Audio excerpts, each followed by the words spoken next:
Olá, meus amigos, minhas amigas, sou o professor Luiz Antônio de Carvalho e com muito prazer, muita satisfação, vamos continuar a nossa super aula sobre a Lei 12.527, que é a Lei de Acesso à Informação.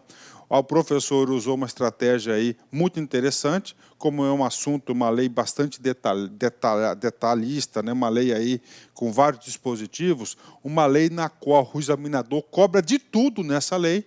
O professor usou a estratégia de que ele subdividia a aula em 6 partes, né?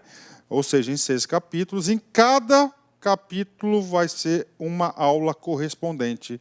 E na aula de hoje, nós iremos abordar o assunto das responsabilidades, gente, das responsabilidades. Professor, dá uma geral para a gente? Sim, claro, com certeza. Essa lei, 12.527, Lei de Acesso à Informação, é uma lei aí que nós temos que elogiar essa lei. É uma lei que define aí vários procedimentos, várias condutas, define aí várias obrigações, né, tá certo? De toda espécie relacionada à informação. Para os órgãos, não é isso? Procedimentos para classificar a informação como sigilosa, ou seja, há todo um regramento. O que acontece? O legislador tem que fazer que esse regramento seja cumprido, né? Que os agentes aí, principalmente os agentes públicos que estão gerenciando essas informações, façam acontecer. E, para isso, ele criou o capítulo das responsabilidades. Professor, como assim das responsabilidades? Caso alguém, um agente público, um agente militar, uma empresa, terceiros, pessoa física, enfim, venha contrariar os ditames dessa lei, essa pessoa vai ser o quê? Responsabilizada, né? Ela vai ser responsabilizada. Então, essa aí é a finalidade desse capítulo, bacana? E quando você responsabiliza alguém, você tem que dizer na lei antecipadamente qual que vai ser aquela conduta, ou seja, se o fulano de tal, se o ciclano cometer aquela conduta, ele vai ser responsabilizado. E é isso que esse capítulo vai fazer, tá certo? Então, vamos lá. Olha só, constituem condutas ilícitas que ensejam responsabilidade do agente público ou militar. Vem comigo aqui, ó. Constituem condutas ilícitas, né? Agora, tá certo? O legislador vai ter que enumerar o quê? Essas condutas ilícitas, ok? Então, ele vai definir aqui, essas condutas aqui. Você tem que saber disso, porque o examinador adora cobrar isso em prova, né? E o seguinte, condutas ilícitas. Aí nós estamos vendo aqui que nós temos 2 agentes, ó. O agente público, que é o agente civil, e nós temos o agente, o quê? Militar. Então, está aqui para vocês, ó. Ou seja, se for o agente público que desrespeitar, ter alguma conduta dessa que eu vou traçar, vai ter uma determinada punição para ele. Se for o agente militar, vai ser outra punição. Essa punição está prevista no 32, parágrafo 1º, tá certo? Por exemplo, o agente público, se o agente público desrespeitar qualquer uma dessas condutas que eu vou ler uma a uma para vocês, ele será, no mínimo, suspenso. E a suspensão é aquela penalidade, no caso da União, na Lei 8.112, é uma forma de punição, será o quê? A suspensão prevista na Lei 8.112. E já o militar, isso é considerado uma transgressão militar. Bacana? Então, vamos para as condutas. De novo, lendo o caput do artigo 32. Ó, constituem condutas ilícitas que ensejam responsabilidade do agente público ou militar. Vamos lá? Quais são essas condutas? Primeira conduta, atenção. Ó, lei de acesso à informação. Princípio básico, toda informação tem que estar disponível, toda informação ela é pública, não é isso? Se um sujeito, um servidor público, ó, recusar-se a fornecer informação requerida nos termos desta lei, retardar deliberadamente o seu fornecimento ou fornecê-la intencionalmente, de forma incorreta, incompleta ou imprecisa, isso aqui é uma conduta ilícita. O agente público vai ser responsabilizado na forma do parágrafo 1º do artigo 31, que a gente já vai ler. Segunda conduta, comigo, utilizar indevidamente, bem como subtrair, destruir, inutilizar, desconfigurar, alterar ou ocultar total ou parcialmente informação que se encontre sob a sua guarda ou a que tem acesso ou conhecimento em razão do seu exercício das atribuições de cargo, emprego ou função pública. Outra conduta aí proibida. Terceira conduta, agir com dolo, má-fé, na análise das solicitações de acesso à informação, né? Dolo, né, cara? Dolo e má-fé, né, cara? Na minha opinião, tem tudo a ver, né? Não tinha que ter esse ou aqui, né? Dolo, né? Má-fé é a intenção, né? Ok, né? Tá certo? Então, aqui, vamos lá. Então, outra conduta. A quarta conduta. Divulgar ou permitir a divulgação ou acessar, permitir acesso indevido à informação sigilosa ou informação pessoal. Nós sabemos que a regra geral, qual que é? É que a informação seja pública. Só que essa informação ela pode ser restrita, né? Ela pode ser classificada como sigilosa e nós temos a informação pessoal, que nós estudamos no capítulo anterior. Olha aqui, né? Então, se o sujeito, né, permitir a divulgação desse tipo de informação, ele está cometendo uma conduta, tendo uma conduta ilícita, ele vai ser o quê? Responsabilizado por isso. Vamos lá. Impor sigilo à informação para obter proveito pessoal ou de terceiro ou para fins de ocultação de ato ilegal cometido por si ou por outrem, né? Muito importante, inclusive na aula eu comentei isso, né? Já pensou o secretário lá, o ministro, né, de Estado lá, viu lá que teve alguma informação que ele viu que vai dar merda para ele. Ele, como é ministro, né, ele é autorizado aí até classificar as informações como ultrasecretas, não é isso? A pessoa vai lá, coloca lá informação ultrasecreta, 25 anos. Até lá o cara pode estar até morto já, não vai ser responsabilizado, né? Então, olha só, né? Então, assim, só que aí vai para a comissão, a gente sabe disso, a comissão de reavaliação de acesso, a gente vai estudar essa comissão no próximo capítulo, na próxima aula, e lá faz uma análise também dessa informação, ok? Vamos lá. Outra conduta, ocultar da revisão de autoridade superior competente informação sigilosa para beneficiar a si ou a outrem ou em prejuízo de terceiros. E, finalmente, a última conduta ilícita de responsabilização está aqui. Destruir ou subtrair por qualquer meio documentos concernentes a possíveis violações de direitos humanos por parte de agentes do Estado. Pronto, então são 7 condutas de responsabilização do agente público e do agente militar, ok?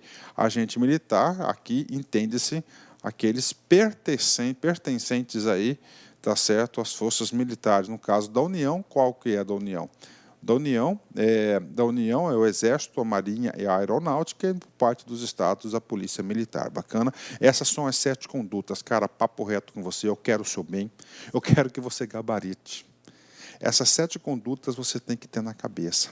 Tá? Cara, essas nossas aulas são detalhadas. Se você depois pegar a lei seca e fazer a leitura, você vai longe. Então são quantas condutas? 7. Para o agente público e militar. Professor, tudo bem, professor. Pegamos o sujeito que teve um comportamento, teve uma conduta dessa aqui que foi prevista na legislação. E agora? Agora nós vamos aplicar para ele a força do parágrafo 1º do artigo 33. O que diz o parágrafo 1º? Atenção. Atendido o princípio do contraditório, tá?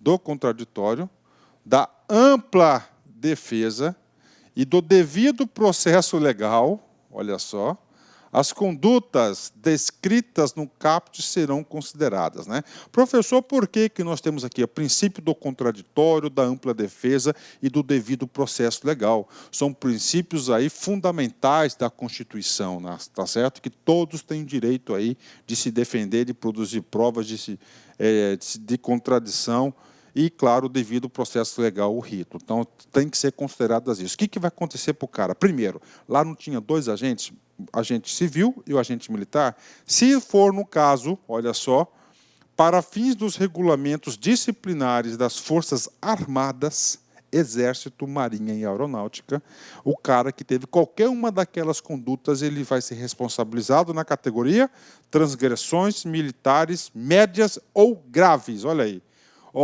transgressões médias ou graves, segundo os critérios neles estabelecidos, desde que não tipificadas em lei como crime ou contravenção penal.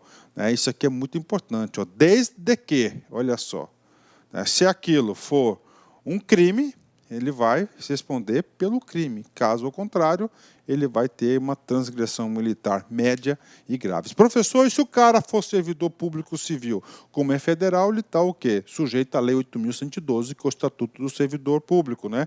Para fins do disposto da Lei 8.112 e suas alterações, infrações administrativas, né?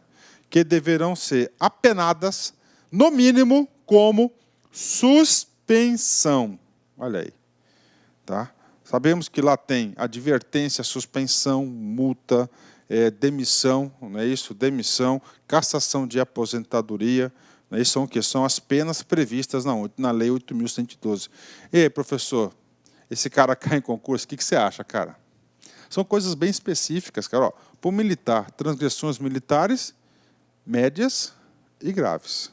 Servidor público vai ser apenado, no mínimo, com a suspensão. Como assim apenado? Depois do exercício do seu princípio do contraditório, ampla defesa e o devido processo legal. Bacana? Ok? Vem cá, vamos fazer um exercício aí, gente. Detran São Paulo, 2013, cargo de assistente. Vem comigo. Conforme dispõe a Lei 12.527 de 2011, agir com dolo ou má-fé na análise das solicitações de acesso à informação ensejará o agente público que praticar a conduta ilícita pena de. Né? Vem comigo, quero uma explicação para vocês aqui. Primeiro, esse cara aqui, agir, tá? Com dolo, má-fé, é análise de solicitações de acesso à informação. Esse cara aqui, tá? É uma conduta, prevista no artigo 33, salvo engano, inciso 3º, de qual? Da Lei 12.300. Então, é uma conduta. Né?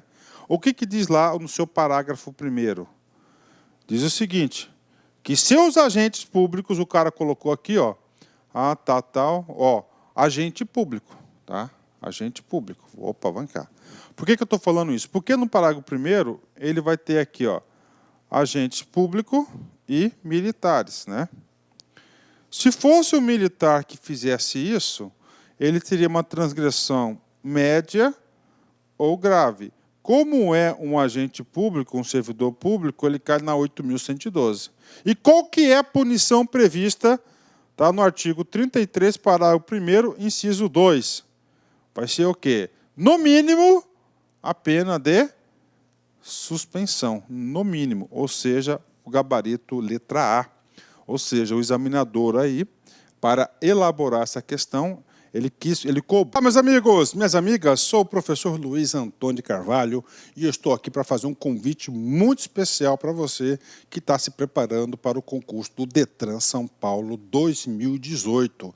Nós aqui da Lá Concursos, nós elaboramos um curso super competitivo, super atualizado, ponto a ponto do edital, com o melhor custo-benefício do mercado. Nós temos 2 serviços, 2 cursos, um para oficial, apenas 10 parcelas de R$30. E o cargo de agente, oficial de trânsito, por 10 parcelas de R$35, com a qualidade desse professor que você acabou de assistir. Infelizmente, ou felizmente, depende da interpretação do aluno, essa aula que você está assistindo é apenas 30% do total da aula, é uma aula demonstrativa para você sentir confiança, assistir às aulas do nosso professor e gostar do método aqui da Lá Concurso. O nosso curso no site é muito mais completo. O nosso curso no site, nós temos o Personal Coach, que é a metodologia fundamental para a aprovação do aluno. Personal Coach, personal significa pessoal e coach significa treinador. Personal Coach é o nosso projeto pedagógico. Então, como é que funciona assim, esse projeto pedagógico? Linhas gerais. Então, nós temos o conteúdo programático, A nossa equipe pedagógica vai pensar os principais assuntos primeiro, aqueles assuntos fundamentais que sempre costumam ser cobrados em concurso público. Com base nesses assuntos, nós transformamos em metas diárias de estudos, na qual o aluno, cumprindo cada meta de estudos, ele vai dar um passo importante para a sua aprovação. E nós vamos monitorar o desempenho do aluno no site. Bacana, meus amigos? Então, espero vocês aqui nessa caminhada do Detran São Paulo 2018. Um forte abraço, fique com Deus. Tchau, tchau. Clic-clac.